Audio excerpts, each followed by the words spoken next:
have here today Durgesh. How are you? I'm absolutely amazing. Good to see you. Yes, likewise. I like the outfit, mate. You're. I think today's word is dapper. Yeah, this is something I wear most of the time when I want to feel lucky. While I talk to you, I feel myself as quite lucky. So I just wore this particular dress. So yeah. I love it. I love the explanation. I'm glad I pointed it out. Then the actual name of my business, Purple Patch Consulting, is about luck as well. So we're transcending luck to each other here. So listen, thanks for coming on and doing an episode with us today. Whereabouts in the world are you? I'm in Bangalore, India. Okay, all right. What time is it there?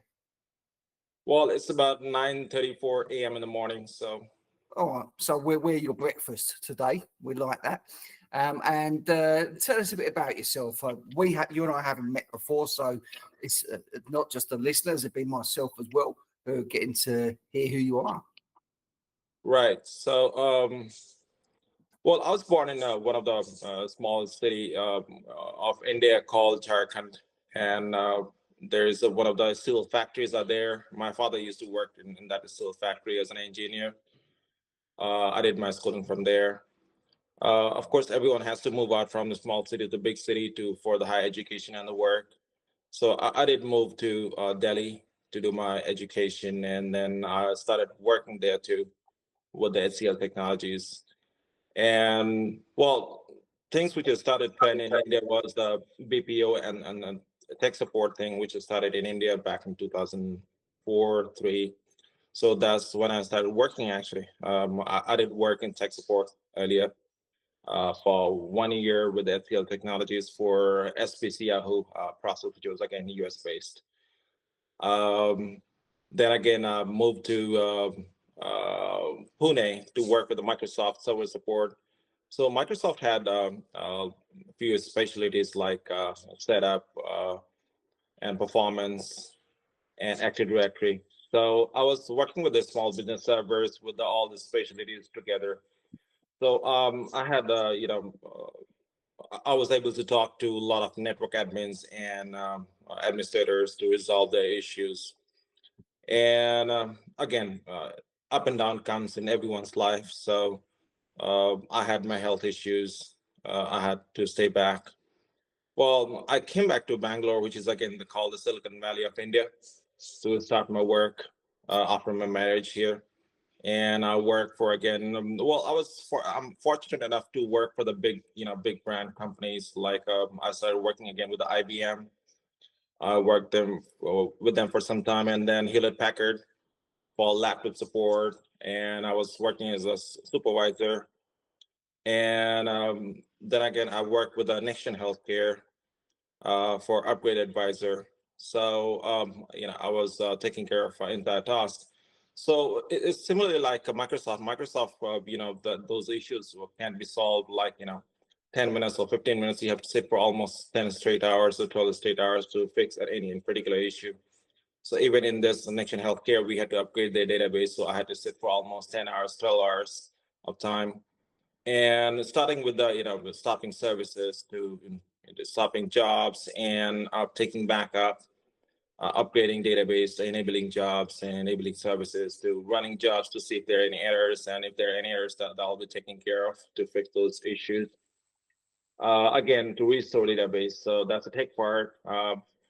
I used to take interviews. I hired people. I trained people. I got a chance to move to US also for 1 month in this particular job role.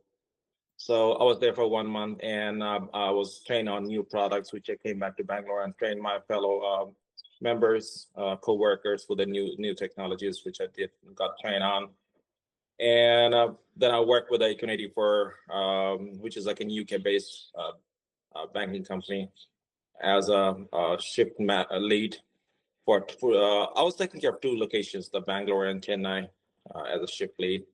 Well, and then a new thing came up, which is recent trend right now these days is iGaming. So I started working with a sports. Its other name is Dafabet, which is also sponsoring cricket matches in Caribbean, the UEFA leagues in Europe. Also, it's in bidding and Web3 that is coming up. So that's where I join in, a new kind of industry for me. So I worked there for as an incident manager uh, for all the major incidents, taking care of P1, P2 issues. And to It happened while IPL, of course, you are from Australia, you know IPL. So IPL, during IPL, we used to support IPL matches too. And during IPL, I was the one, or some being a shift manager. Sometime I'll take care of more than 100 people will be online, and we'll make sure everyone does their own task to to take care of any issue, whatever that might occur. They were on the bridge, and we will try to juggle in between them to fix that particular all the issues whichever might come up. So that's what I did with the sports. Well, as far as my education, I've done my master's in IT, and well, as says for education, sorry, it does not matter when you do. So for now, I'm doing my certificate, online certificate course in IT project management from Indian School of Business. That is the most famous business school in India from Hyderabad. So that's what I'm doing right now. And well, again, this is a very risk industry which I was in right now. Some kind of government regulation came in for Philippines, and their operation had to be shut down. And I was one of the person who had to, be out of that company. So I was uh, I moved out on 15th of November, and I'm here talking to you and looking forward to further opportunities. Yeah. Okay. All right. So listen, thanks for sharing that with us. Obviously, the whole idea behind this platform is so that people could listen into your story and hopefully resonate with you and see how we can help other people and what have you. I'm curious with the career that you had. It's very premeditated in the IT space, BPO space, managed service provider. Is that what you always wanted to do when you were younger? Well, it again depends upon a lot of factors. Um, what thing, a lot of things you decide, which you are not able to do, but things grow when you start doing things. So you that kind of thought process come into your mind. So it's always not a choice which you want to do. It's always something. A lot of forces of the nature will take you in that direction. So you tend to do something, but again, when you start to work, you get a lot of attractions, a lot of directions, which direction you have to move. So yeah, once I started to move in this particular direction, so that's how it was. And I was always good in mathematics, and I love to work with the mathematics. So this is something I always wanted to go in tech and IT. Always love how the maths works, the science works, and also this computer system is whole dependent upon maths and math system. So that's something I always wanted to go. Of course, I want to do. I was quite inspired by the movie called Matrix. The three parts that came in our while we were working initial days, and that was quite awful. I mean, awesome actually for me to get inspired by the whatever has happened. And even we see these days how Elon Musk is getting fascinated with that particular movie called Matrix. We all in the Matrix, and he's trying to do different innovations in that particular field. For example, he's trying to put in a machine on the back of a human mind to connect with the machine computers, so that a person while sleeping and in his dreams he can play the games and those kind of stuff. Yeah, I'm really fascinated with that. So is it fair to say that you're a bit of a futurist? Oh, absolutely. And what about conspiracy theories? Well, conspiracy theories are, well, okay, but that can be made realistic too. So yeah. It's true. You know what? I probably call myself a bit of a conspiracy theorist in some respects. So we have a curious mind. It's nice to ask questions and not accept every single thing that's fed to us. Obviously, every which way we think, have an opinion. They're not all right, but they're not all wrong either, you know. But the reason I brought that up is that the Matrix, especially number one, is jam packed full of it. It's jam packed of insights and things that can't be ignored, as well as the theory of philosophy as well. Oh, absolutely. Um, it's one of the philosophy that I've read, and I've read also after a long time. Srimad Bhagavad Gita uh, from Hindu, that book, Bhagavad Gita. So a lot of those, thought process in the movie Matrix has been taken from Bhagavad Gita too. If you talk about the lot of lyrics, that music is if you see on the YouTube, those have been taken from a lot of mantras from Bhagavad Gita. Those lyrics from a Matrix has been taken from. And one at the last part, the war happens between the Smith and Neo. That's when the last lot of question is asked about Bhagavad Gita. When you are there, you have to you can be alive forever. If you are here, you have to die. So that kind of thought process from Bhagavad Gita is there.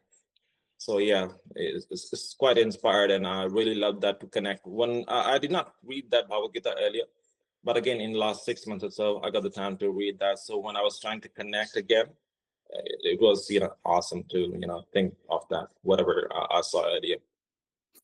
I studied a bit of philosophy, and I remember the first movie is absolutely riddled full of different theories and philosophies.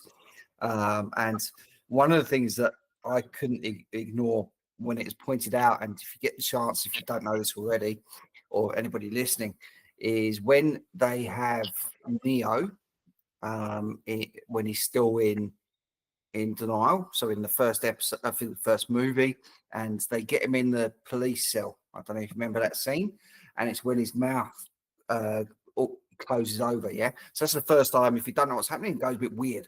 Yeah. Yeah. Well, in that police cell, they pull out his passport. Okay, and it goes straight on the passport. It shows you very quickly the camera screen, and his date of birth on it is 9/11. And it's in the future. There's a lot of talk around that. But anyway, did you know that one?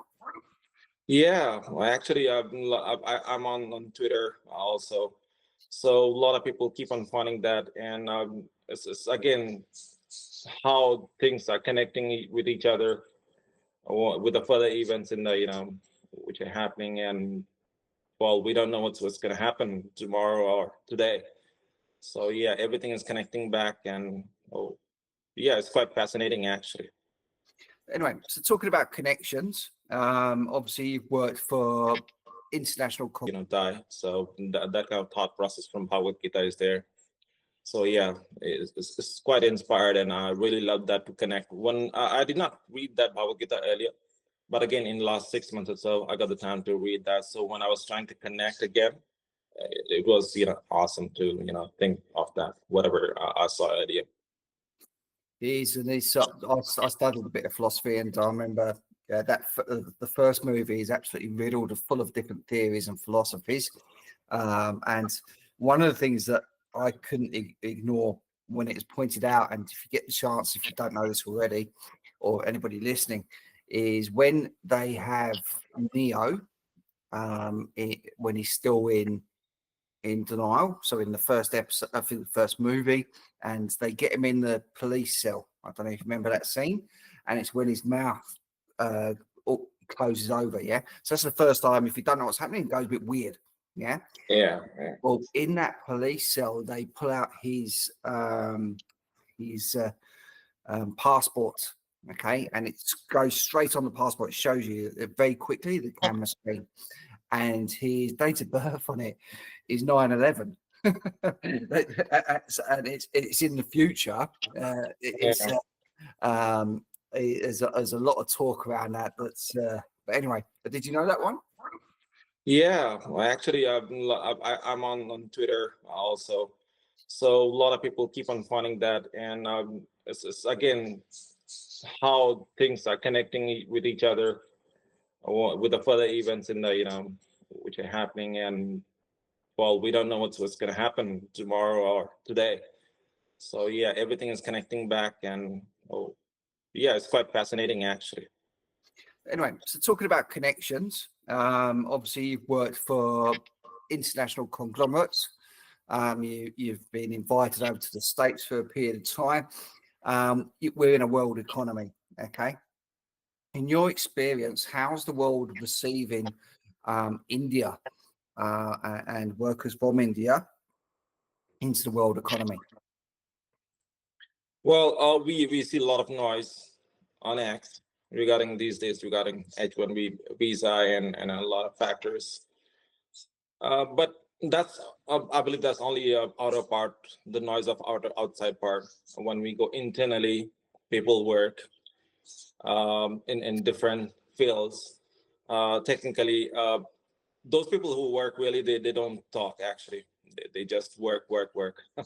They have nothing to do with the outside noise that is happening. They do not care about that. They keep on working in.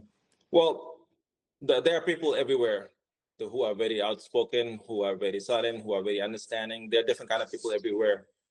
So things will keep on happening. You can't help. People will, will speak. People who are working, they'll keep on working. So that'll keep on happening. You can't help much.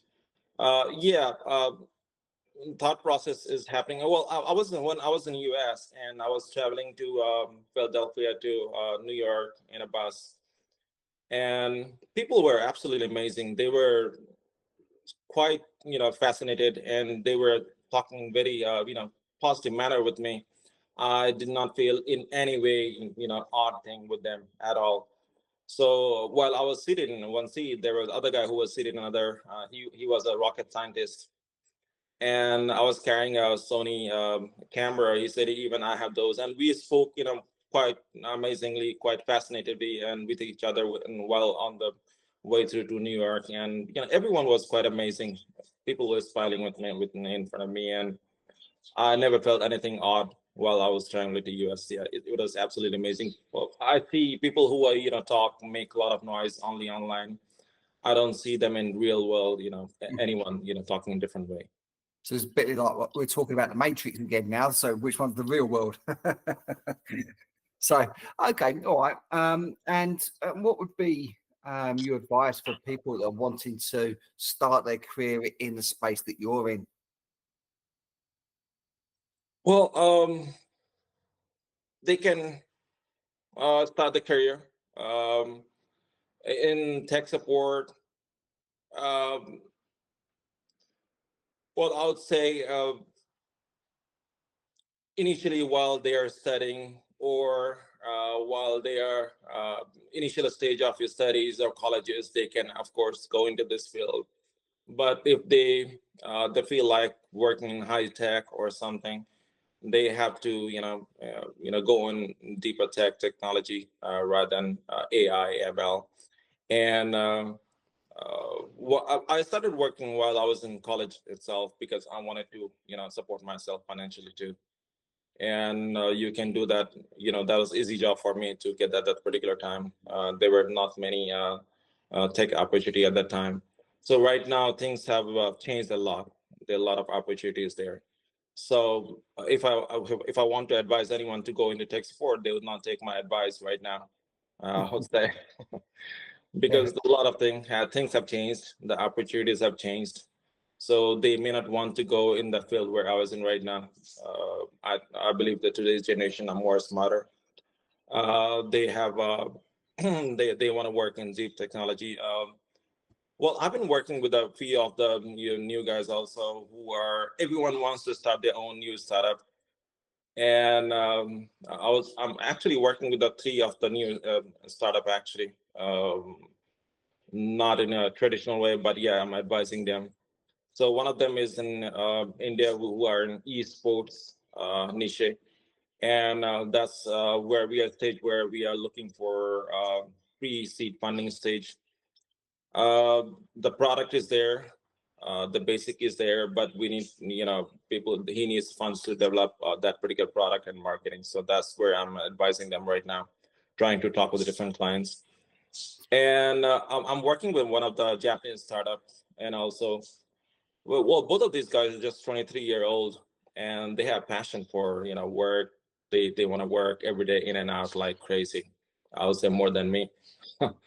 And they would tell me, and I would advise them actually what exactly has to be done, how things to be proceeded. How I've been a keynote speaker, so I would advise them regarding the promotion of the product or creating a presentation for the product.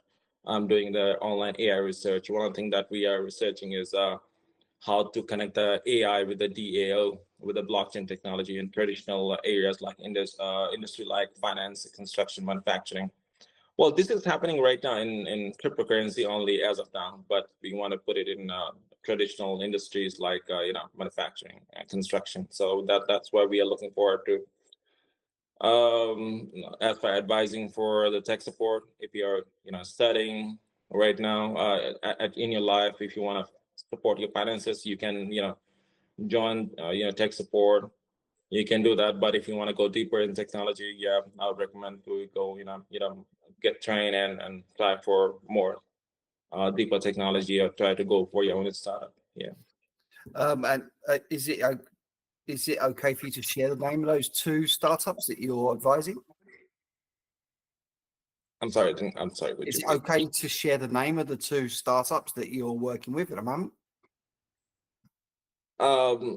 There is one esports play metrics in India, and Japanese is AIM. That's like in initial stage right now that it's there. So Okay. Well, as we're wrapping up then, okay, how should people contact you if they want your services, or they're interested in maybe having a conversation about funding these two startups? they can always email me, and they can always, I have a mobile number and the email address. They can always connect with me. My email address being jha durgesh.k@gmail.com. So it's a jha durgesh.k@gmail.com. That's the email address. And if you want to contact me on mobile number, it's a +91 9353 986862. Yeah. Okay, brilliant. Well, listen, I'd like to say thank you very much for your time, and hopefully things take off for you. Sure. Thank you so much for contacting. Thank you for watching this episode. I hope that you did enjoy it, had lots of takeaways from it. As before, please subscribe below so you can keep on top of any new releases we have. And also, if you would like to have your story told, just reach out with me and I'd love to give you that platform. My best email address is tom@purplepatchconsulting.com. Thank you.